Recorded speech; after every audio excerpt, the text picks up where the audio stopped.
from one service station to another, delivers spare parts. She always had to carry 3 changes of clothes with her because she knew that she would need them. She had no control over her bladder. She would leak. And she came across my information on salt and started increasing her salt intake. And within 3 or 4 days, she noticed a difference. Within 8 days, she was totally dry. And this is her quotation from the book. She says, "I have a weak bladder and had even taken spare clothing as I was sure they would be needed. I arrived with not a drop of anything on my clothing.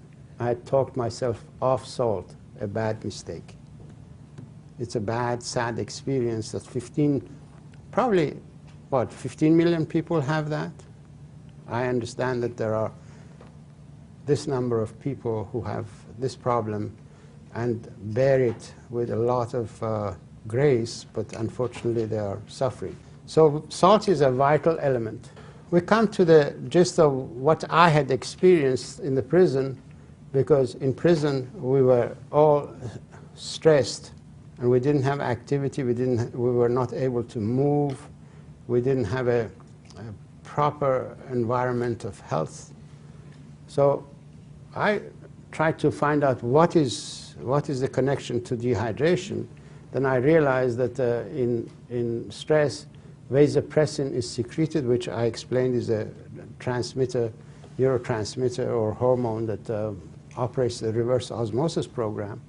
Then we produce endorphin, which allows us to endure hardship during our stress.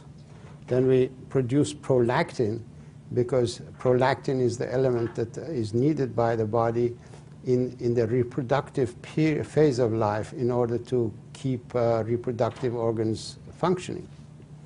And then we produce cortisone release factor, because cortisone release factor is essential for mobilization of raw materials from the interior of the body when it's not arriving as a result of water intake and absorption of food. Then we also produce renin-angiotensin activity, which regulates the blood volumes and the vascular system volumes, which is actually directly responsible for absorbing more salt or getting more salt and developing a salt appetite.